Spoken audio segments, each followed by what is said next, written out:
Now we'll do some numerical problems regarding Compton effect. Before we do some numericals, let's observe some simple analytical calculations. Like the question is, so that in Compton effect, it is impossible to transfer all the energy of the photon to the electron. We have observed that kinetic energy of the scattered, or better to say, kinetic energy of the recoiled electron is the change in energy of the photon. Whatever amount of energy the photon losses, that is converted as the kinetic energy of the electron. Now, is it possible that the photon losses all of its energy? The photon losses all of its energy. Suppose the photon is carrying 0.1 electron volt energy. Now it losses all of its energy, and that 0.1 electron volt is now converted into kinetic energy of the electron. Is it possible? We'll check it. Now for that, we are using the same formula we have derived. That kinetic energy of the electron is equal to loss of energy of the photon. Initial energy of the photon was h nu. After the scattering, the energy of the photon is h nu dash. So this is the change in energy of the photon. That means actually this is the loss of energy of the photon, and that loss of energy is converted as kinetic energy of the recoiled electron. And with the help of the formula of nu dash, if we replace the value of nu dash here, we'll get that type of value. Just some analytical calculation. So we have done it before. So we get Ek, that means kinetic energy of the electron is of this form. Now we have to check whether it is possible to transfer all the energy of the photon. What was all the energy of the photon? H nu. We need to check that whether Ek equals to H nu or not. Okay. Now, what will be the maximum value of kinetic energy? We have also observed it when theta is 180 degrees. If I put it, it will look like this. H nu equals to twice H nu. Ek max equals to H nu into 2 H nu by m naught c square, 1 plus twice H nu by m naught c square. We have derived it. If you check it, this is the value we have observed. This is the value, the maximum kinetic energy. I'm using that same thing. Okay. Now simplify it. If you simplify it, then this m naught c square cancel out. So in denominator we have twice h nu plus m naught c square, this one. In the numerator twice h nu into h nu, so twice h square nu square. Okay, just simple calculation. We have just simplified it. Now the trick. Now we have to write this maximum kinetic energy in such a form. Understand it. We will write this maximum kinetic energy of the electron in such a form that in the numerator we should write h nu, because we will compare the Ek max with all of the energy of the photon. All of the energy of the photon is h nu. That's why we need to write Ek max in such a way that in numerator we have only h nu. So we have here h nu. So how can I write it in such a way that in numerator we have only h nu? We just divide twice h nu in numerator and denominator. From the numerator and denominator, we will divide twice h nu. Then in numerator we have only h nu. So we have only h nu now in the numerator. And if I divide twice h nu on both numerator and denominator, in the denominator we have twice h nu by twice h nu, 1 plus m naught c square by twice h nu. Done. Now observe. Now that no extra calculation is required. Now the analysis. Use your logic. We have written it in a form so that in numerator we have maximum energy of the photon, h nu, and denominator we have some quantity. Now you observe that some quantity consists of 1 plus something. M naught C H nu. All the quantities are positive quantities. C can be negative, velocity can be negative, but we have c square here. So it is always positive. Mass cannot be negative. Planck's constant, we know the value. This is a positive value. Nu, frequency cannot be negative. So all the quantities here, this quantity is a positive quantity. I don't bother what is the value. Whatever value it has, it is a positive value. So you are adding some positive value with 1. So this value, this whole thing in the denominator, 1 plus something is greater than 1.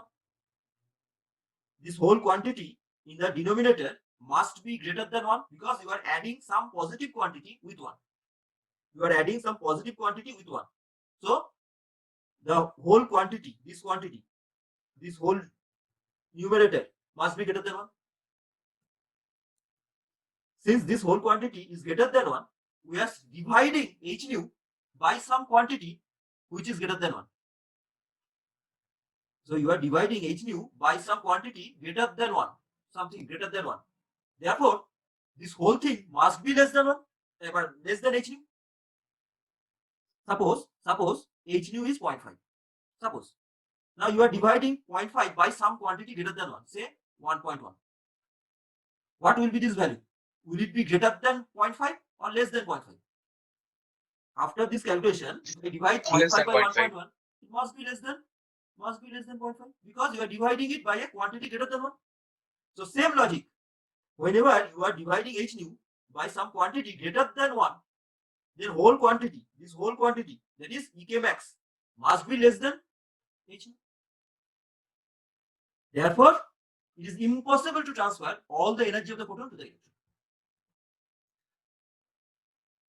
With some logic, we are discussing it. There is other ways also. Hardcore mathematics you can use to derive it, but we can use it in a simpler way. So my point is, it is always, remember, impossible to transfer all the energy of the photon to the electron. You cannot give all the photon's energy to the electron. It is impossible, theoretically excluded. Another one, similar type. It says a photon of energy E, that is initial energy of the photon is E, that is h nu, is scattered by a free stationary electron of less mass m naught, and Compton scattering is observed at Compton's angle greater than pi by 3. Okay. The only thing, everything is no. Only the new thing is, as per the question, here the scattering angle theta is greater than pi by 3. That is given. So that the energy of the scattered photon remains less than twice m naught c square, however large the value of E may be. This is actually a tough question. Don't expect that type of question in semester exam if you are very unlucky. Otherwise, don't expect it. But we need to develop our skill to handle this type of problems. That's why we are discussing it. So how will you tackle that type of problem? Now, here theta is given as greater than pi by 3. Now it's very difficult to handle anything related to inequality. We always are very accustomed with equality. If theta is equal to pi by 3, is very easier to handle. But here it is given theta is greater than pi by 3. So for that type of inequality problem, what will you do? What would be your approach? Approach is first take it as equality. That means first we consider theta equals to pi by 3. If the scattering angle is pi by 3, that's why I am saying if the scattering angle is pi by 3, because it is not. It is greater than pi by 3 as per the question. If it is pi by 3, then we know sine theta by t2 will be sine pi by 6. Theta is pi by 3. So put it theta equals to pi by 3. That means it will be sine pi by 6. And we know sine pi by 6, that is sine 30 degree, is half. We know that. Therefore, sine square theta by 2, 1/4. Why I am taking it? Because we know in the formula of delta lambda, what was delta lambda? Lambda c 1 minus cos theta, or we can write it as twice lambda c sine square theta by 2. Okay, that's why I'm writing sine theta by 2 first and then sine square theta by 2. So, but theta is not equal to pi by 3. Theta is actually greater than pi by 3. Therefore, sine square theta by 2 should be greater than 1/4. I'm taking sine because you know for sine, if theta is increasing, sine theta also increases. That's why I've taken sine. Otherwise, you can, if you have no problem with cos, you can take 1 minus cos theta. Same thing. But since 1 minus cos theta you have to take, rather I'm taking sine.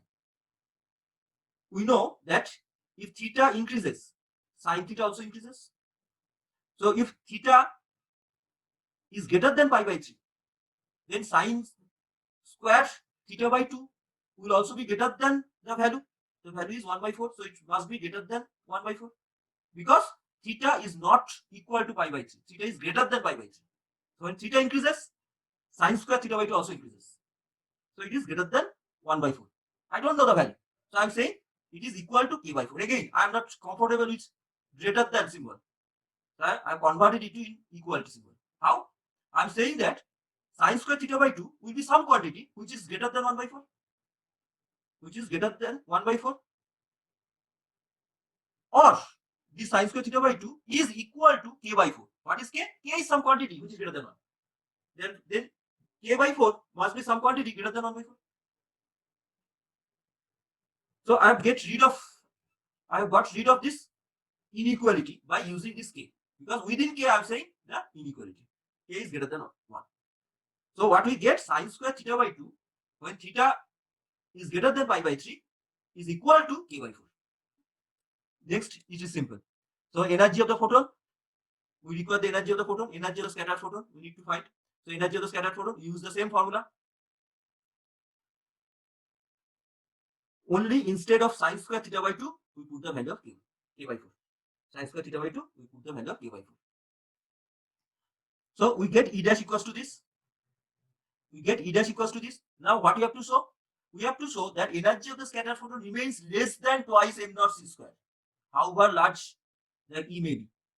So now we have to compare E dash with twice m naught c square. We have to compare E dash with twice m naught c square. That means we have to write E dash in such a way that numerator consists of twice m naught c square. Just like the previous case. In the previous case, we are comparing kinetic energy of the electron with total energy of the initial photon. That means Ek max comparing with h nu. That's why we have written Ek max in such a way that in the numerator we have h nu. Similarly, here we need to compare E dash with twice m naught c square. So we rewrite E dash. How? Just simplify it. In the denominator, we observe there is twice m naught c square. These two cancel out. So it has twice m naught c square. So in the twice m naught c square. That means I'm giving the step. So here first E remains. In the denominator, we have m naught c square. So it is m naught c square plus E into K. By m naught c square, I'm taking it in the numerator. Okay. So it is E1 plus Ke by m naught c square can be written as m naught c square plus Ek in the numerator m naught c square. Now we divide it, but we require, 2 m naught c square. My mistake. Twice m naught c square. There is a 2 here. Twice m naught c square. Now we need to compare with only twice m naught c square. But in numerator, E is also there. So divide numerator and denominator by E. So in the numerator, we have only twice m naught c square. In the denominator, twice m naught c square by E plus K. No problem. So this is your E dash. Now we need to compare. We observe that this quantity, again, twice m naught c square is a positive quantity. Maybe it's very small.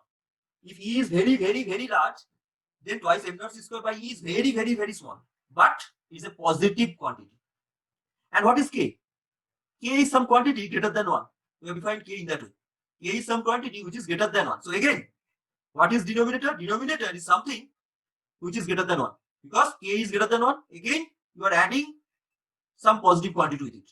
So this whole thing in the denominator is some quantity which is greater than 1. So again, you are dividing twice m naught c square by a quantity which is greater than 1. You are dividing twice m naught c square by a quantity greater than 1. Therefore, E dash must be less than twice m naught c square. So whatever value of E you take, this quantity will be positive and greater than 1. Always this quantity. As a result, you are dividing twice m naught c square by a quantity greater than 1. As a result, E dash is always less than twice m naught c square. Whatever value of E you can take. So that is the analytical understanding. This is the approach. I want you to understand the approach. Next, we do the numericals. Now, from this point onward, you need to do it by yourself also. Okay. So what are the given thing here? It says X-ray of wavelength 0.2 angstrom is scattered by a stationary particle of Compton wavelength of 2.43 picometer at an angle of 45 degrees. These are the given data. As I have mentioned to you that you require what type of particle. Second thing, you require the initial value of wavelength or frequency of the photon and the angle of scattering. These are given. Now observe one thing. The Compton wavelength is given 2.43 picometer. Pico means 10 to the minus 12. We know Compton wavelength of electron is 0.02427 angstrom. That means this particle is not electron. Okay. Since it is an arbitrary particle, we don't know its mass. That's why the lambda c of the particle is given. Okay. Lambda c of the particle is given to us because we don't know the particle. So we don't know its mass. We cannot estimate lambda c equals to h by mc. We cannot estimate this value because we do not know the value of m naught. That's why it is given. Then what we have to calculate? Wavelength of the scattered ray. Okay. So first thing, we'll estimate the wavelength shift, the Compton shift. What is the value of Compton shift? That means we first estimate delta lambda. Delta lambda we know equals to lambda c into 1 minus cos theta. Or if you use the sine formula, it is twice lambda c sine square theta by 2, whatever you like. So put the value. Lambda c is 2.43 angstrom. Now, always write the terms, the quantities in terms of angstrom. It will be easier to handle. 2.43 lambda c is given 2.43 picometer. Pico means 10 to the minus 12. And angstrom is 10 to the minus 10 meter. Therefore, first convert it into angstrom. That means you need to shift it twice decimal place. 0.0243 angstrom. Why I am shifting it into angstrom? Because wavelength is given in angstrom. If the wavelength was given in picometer, I need not to shift. So be very careful about the unit. So if the units are not same, convert them into same unit first. So we have converted lambda c into angstrom because initial value is given in angstrom. Okay. So lambda c is this. So put the value of lambda c, 1 minus cos, angle is 45 degree. Put the values, get the result as 0.0071 angstrom. So this is your delta lambda. But that was not the question. The question is not calculate wavelength shift. Question is calculate wavelength of the scattered ray. That means you need to find out lambda dash. Lambda dash is lambda plus delta lambda. Both are in angstrom now, so no problem. So it is 0.2 and it is 0.0071. Add them. So you observe the change is so small. Even in angstrom, it is very small. 0.007. That is the change. So it is also very hard to detect practically. Next, kinetic energy of the recoiled particle. Now you think kinetic energy of the recoiled particle, we have already derived the formula. And I told you no need to remember it. But in this numerical, it is asked. You need not to remember that formula. What you will do, we use that concept. How we have obtained that formula, use that concept. Kinetic energy of the recoiled electron means that's loss of energy of the photon.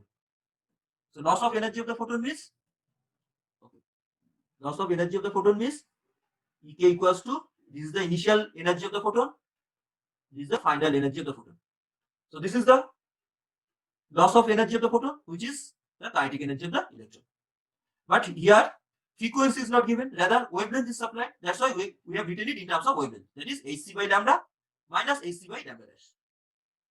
hc by lambda minus hc by lambda dash. hc is taken common. So Ek equals to hc 1 by lambda minus 1 by lambda dash. Okay.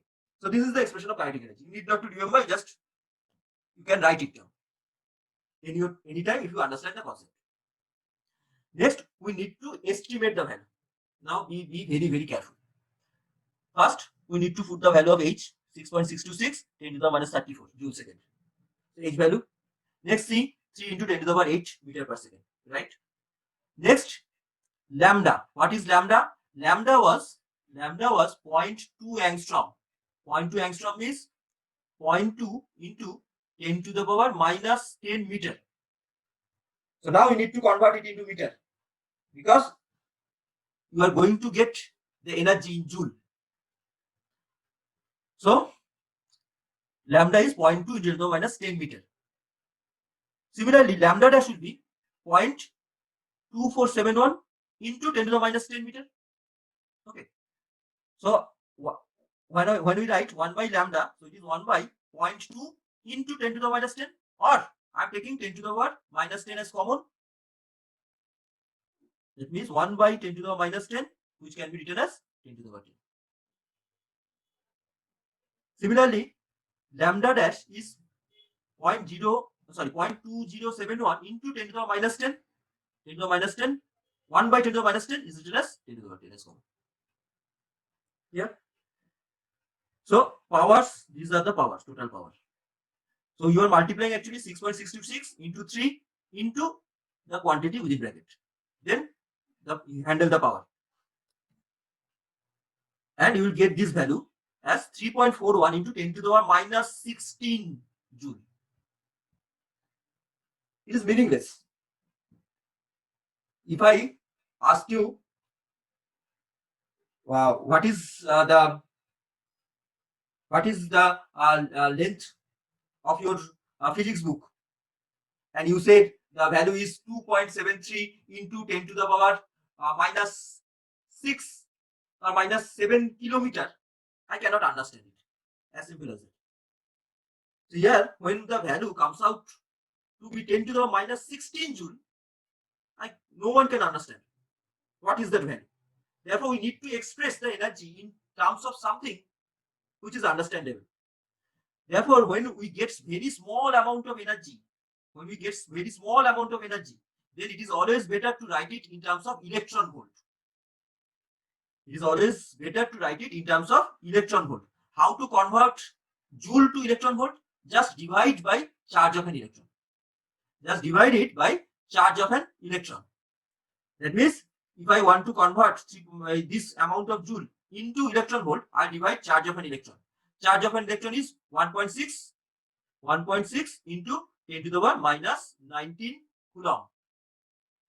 So we divide it by this value and we will get the value as 2.13 into 10 to the power 3 electron volt or 2.13 kilo electron volt. Okay.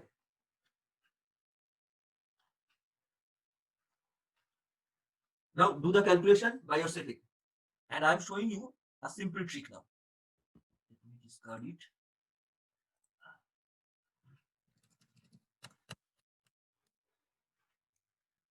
Now, I am directly writing the kinetic energy in terms of the electron volts.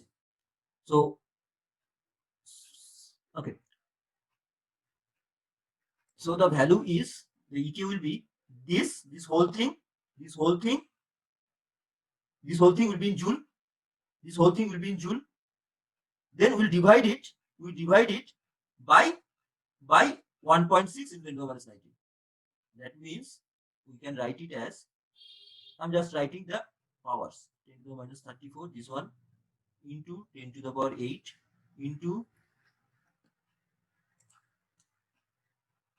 10 to the power 10, divide by 10 to the power minus 19. Check the calculation. What will be the value now?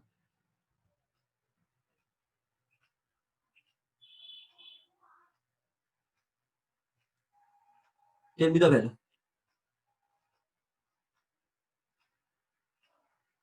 So 10 to the power minus 3. 10 to the power minus 3. Plus 3. Plus 3. This is 19. So this means 10 to the power 19 Yes. plus Yes, 10 plus 8. 10 to the power 3.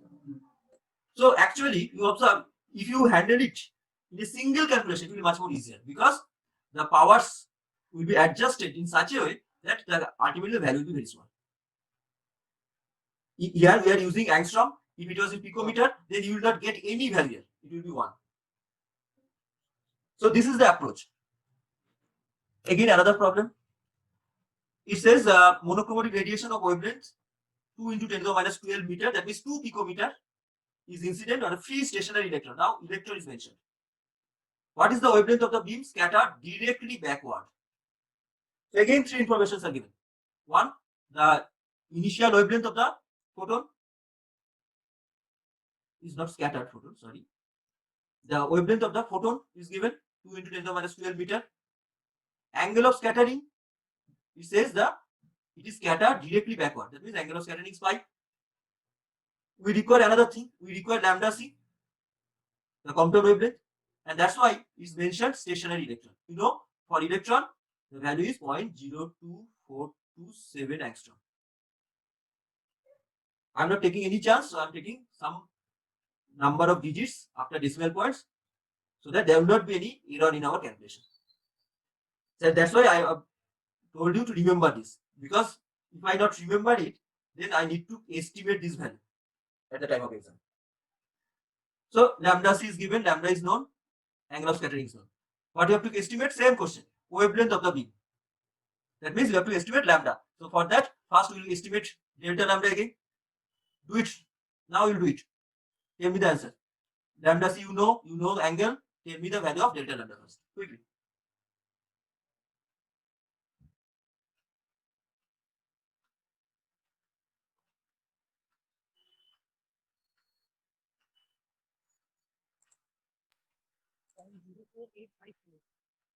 Cannot hear you, please.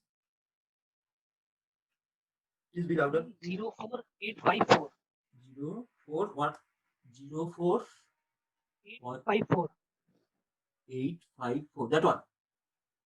In unit? What is the unit you are saying? In which Angstrom. unit? Angstrom. Okay, let's check. Anyone with any other answer?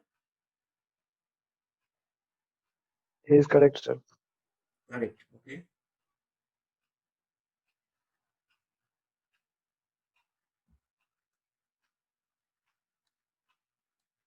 We have to just multiply the lambda c into 2.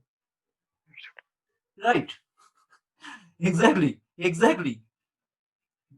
We know that when angle is pi, that means 1 minus cos theta is 2. There is a maximum possible value of Compton shift. So it is 0.04854 angstrom. Okay. Next we require lambda. So lambda dash will be lambda plus delta lambda. Now the point is, here it is in angstrom, and in the question it is written in this way. So we always express our answer in the same unit as the given question. Don't take any chance. You will always write down your answer in the same format as the question is given. If the question is written in terms of angstrom, we would write our answer in terms of angstrom. In this question, it is written in terms of meter, 2 into 10 to the minus 12 meter. So we will write our answer into meter. So lambda, we will write 2 into 10 to the minus 12. 0.04854 angstrom. We can write it in terms of meter as 4.85 into 10 to the minus 12.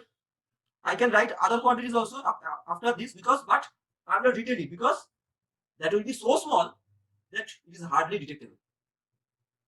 So 4.85 will be sufficient because you are writing in terms of meter. So if we add them, lambda dash is 6.85 into 10 to the minus 12 meter. Okay, so this is so we know the lambda, we know lambda dash. So next question, energy gained by the scattered electron. Do it. Same process. That means this is our formula. Kinetic energy equals to again h nu minus h nu dash. That can be written as hc by lambda minus hc by lambda dash. Now put the value of hc lambda and tell me the answer. Now the point is, again, one thing you can understand. If you express your energy in terms of joule, it will be very small. So again, you need to express it in terms of electron volt, either kilo electron volt or mega electron volt, whatever. But you need to convert it into terms of electron volt. Either you can do it directly or step by step, whatever you prefer.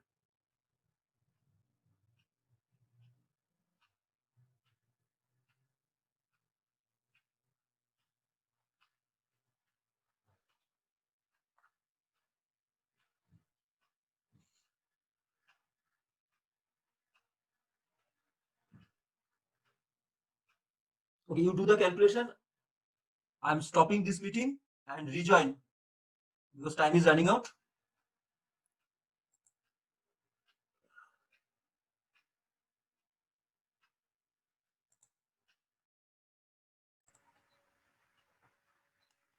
So if we put the value of h, c, lambda and lambda dash, we get this one. Again, be very careful about the unit of lambda and lambda dash. Lambda or lambda dash is given in 10 to the power minus 12 meter. Therefore, here I am writing into 10 to the power 12.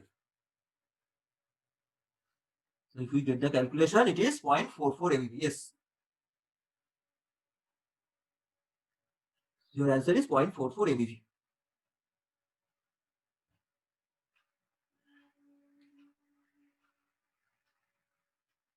Okay. Theory is very simple. I'm again telling you to practice your calculator, not only for physics, for any subject you require. Calculator will be a tool of engineer. Okay, next time. But actually not type, there's another problem. X-ray of wavelength 10 picometer are scattered from a target. Okay. Find the wavelength of X-ray scattered through 45 degree. Find the maximum wavelength present in scattered X-ray. Maximum kinetic energy of the required electron. So again, three things are given. Electrons, that means we know lambda c. The incident wavelength of the photon, 10 picometer. Angle of scattering, 45 degree. Therefore, now you estimate it. You will just estimate and first tell me the wavelength of the scattered photon. What are the given quantities? Lambda equals to 10 picometer. Angle of scattering 45 degree. Lambda c is said electrons, so 0.02427 angstrom. These are our given data. This is picometer. Picometer means 10 to the power minus 12 meter. So using this, first find out wavelength of the scattered photon. Wavelength of the scattered photon.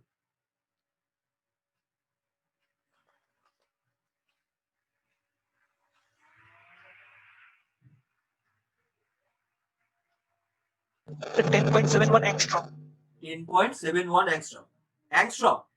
10.71. Your wavelength, given wavelength is 10 picometer, and your scattered wavelength is 10.71 angstrom. Check it. Check it. Check it. Those are picometer. Picometer. I am saying you again. Be very, very careful about units.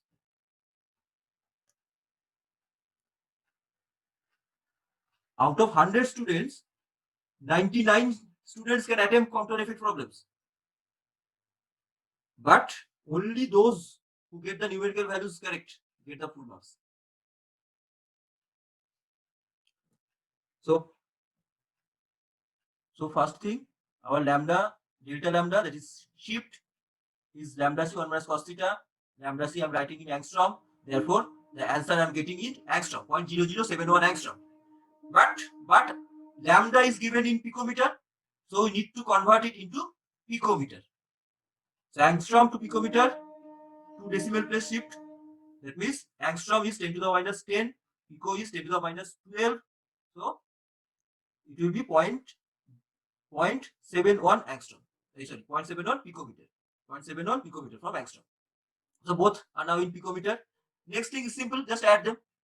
Add 10 with 0.71, so you get 10.71 picometer. Done. So first part completed. Find the maximum wavelength present in the scattered X-ray. Tell me what you have to do. Find the maximum wavelength present in the scattered X-ray. What we have to estimate? Right, very good. We know we get maximum wavelength, that is maximum shift occurs when theta is 180 degree. So we need the value of lambda dash for theta 180 degree. As simple as that. So delta lambda max will be lambda c 1 minus cos phi, that is twice lambda c we know. So put the values. So it is 0.0485 angstrom. But again, we need to write it in terms of picometer. So it is 4.85 picometer. The maximum shift. You observe your wavelength is 10 picometer and maximum shift is possible 4.85 picometer because you are using very, very smaller X-ray wavelength. You are taking 0.1 angstrom wavelength. That's why you are getting a large shift of wavelength with respect to that wavelength. Okay, so this is the maximum shift, but the question is maximum wavelength, so we just add them. So 10 plus 4.85, so 14.85 picometer. Done. Next, maximum kinetic energy. Maximum kinetic energy means the kinetic energy when lambda dash is max. So do that calculation. That means here this is your max. This is the max value. Do the calculation quickly. 40.57 kilo electron volt. 40.57 kilo electron volt. kilo electron volt. Let's check if you are getting any other answer. So in all these questions, your pattern is same pattern.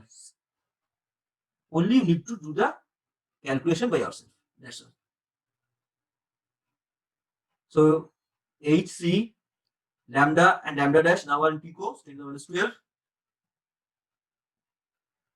What is the answer? Let me.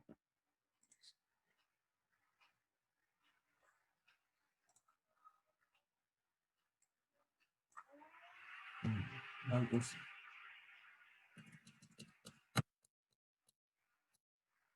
That is 10.6 kilo electron volt, right? Now here, in all the cases, we have taken H value as 6.626 into 10 to the minus 34 joule second because it is not supplied. If in the question H value is given, suppose H is given 6.6 into 10 to the minus 34, then we will take that value. Since no value of H is given, we are taking the exact value of H. Okay, next time.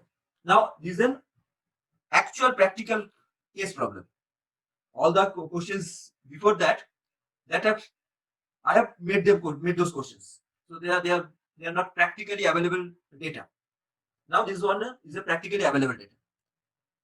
That if we take molybdenum K X-ray, then the wavelength is 0.711 angstrom. That are allowed to suffer Compton scattering from a carbon target. Calculate the wavelength of photon scattered at an angle 45 degree. Also estimate the kinetic energy. Same thing. So here wavelength is 0.711 angstrom, angle is 45 degree. Lambda C, you know, 0.02427 angstrom. Put those values, so you get the wavelength of the scattered photon as 0.718 angstrom. Since we have measured 0.711 angstrom for the initial wave, 0.718 angstrom can also be measured, though it is very small. But if we can measure this value can also be measured. That's my point always. But if it was say 10.71 and we want to measure 10.71002, then it may not be possible. So this lambda dash can be measured. So we are observing that lambda dash changes from initial value. Then kinetic energy, that can also be measured as the same formula. So if you put the values, you get kinetic energy in electron volt, or in electron volt you can write it 1.70. Oh, sorry, not 1.70.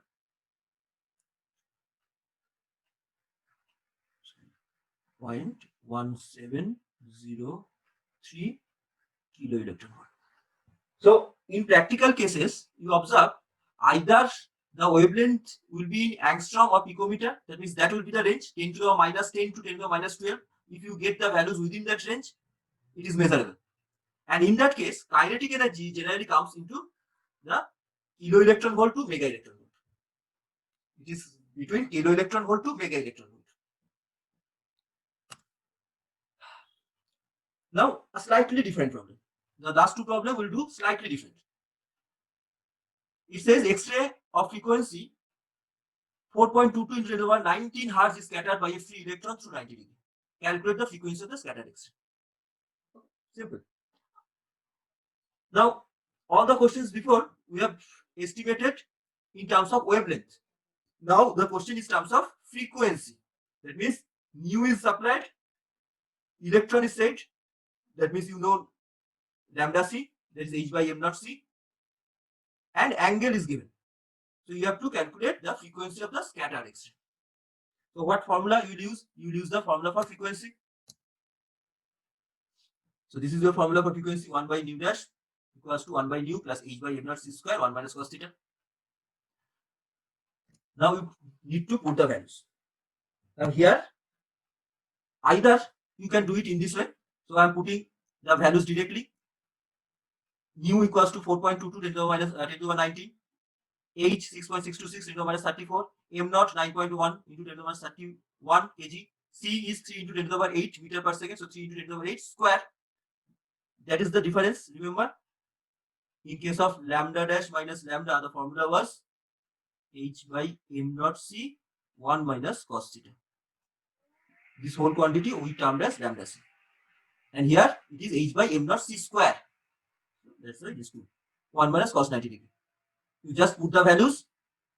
Be careful about the calculation. Be careful about using bracket in your calculator and get 1 by nu dash. But that is not the answer we require. So we will take the inverse and that is your nu dash. The answer you expect. Or when you put these values, you can do it in this way. Choice is yours. I'm putting the value. I'm using this formula. Okay. I'm putting the value. So first nu means 4.22 10 to the power 19 plus next h by m naught c square 1 minus cos theta. Can I write it in this way? So 1 by nu plus lambda c by c 1 minus cos theta. Can't we write it? Because we know lambda c is h by m naught c. And I know the value of lambda c directly. So I can skip all this calculation. That means here we write 0.024. Just a second.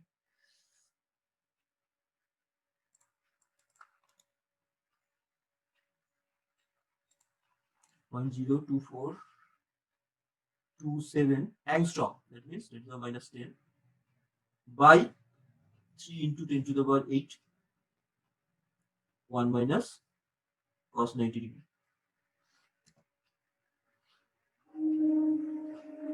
So instead of this whole calculation, you can reduce your calculation by this, because we are using the value of 0.02427 angstrom, that is 0.02427 into the minus 10, which is nothing but h by m naught c. So you need to only divide it by velocity of light, that is 3 into the power 8, and you get the same answer. If you are asked the kinetic energy, now the kinetic energy calculation will be much simpler. So kinetic energy means h nu minus nu dash. Just you know the nu value, you know the nu dash value, you know the h, is easier to calculate rather than the terms in terms of wavelength. The last term. Read the question. It says a radiation of wavelength lambda equals to 0.712 suffers Compton scattering in carbon. Okay, that occurs. We have done this type of problem. So what is different? Find the wavelength shift of photon scattered at an angle 90 degree if it is scattered by the whole carbon atom. Now that is the different part of the question. It says that the scattering occurs due to the whole carbon atom. It is not the electron with which the photon interacts. It is interacting with the whole carbon atom. Under that condition, what is the wavelength shift? What is the delta lambda? So given thing, initial wavelength lambda is supplied, angle of scattering supplied.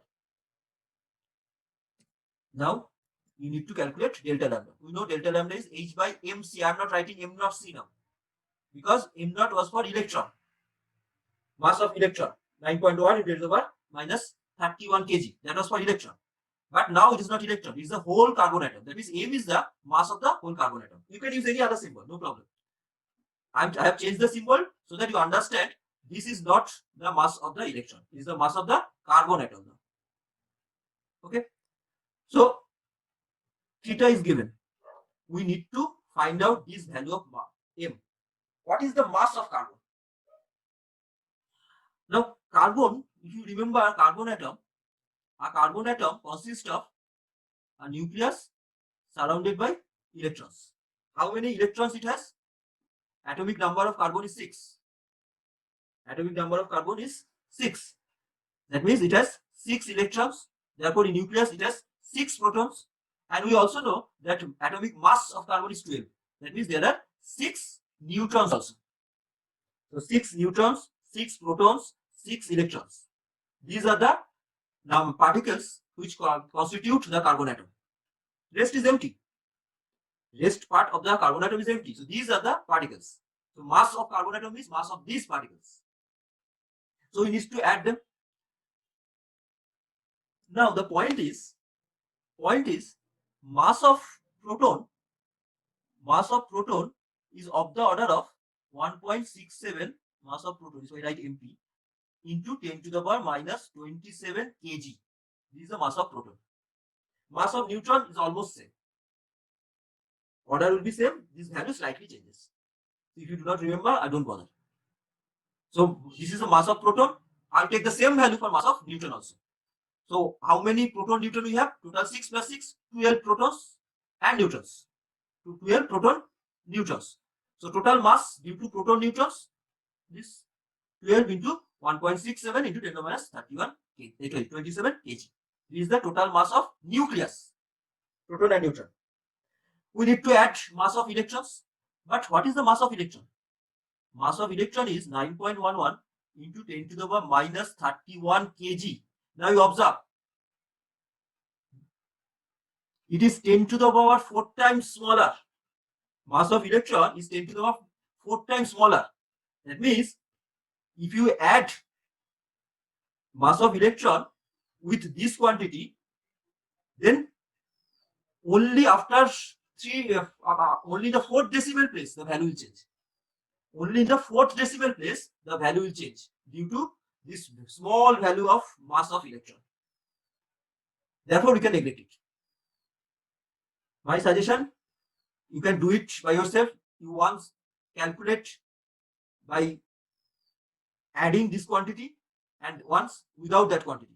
Here I have shown the calculation without considering the mass of electron.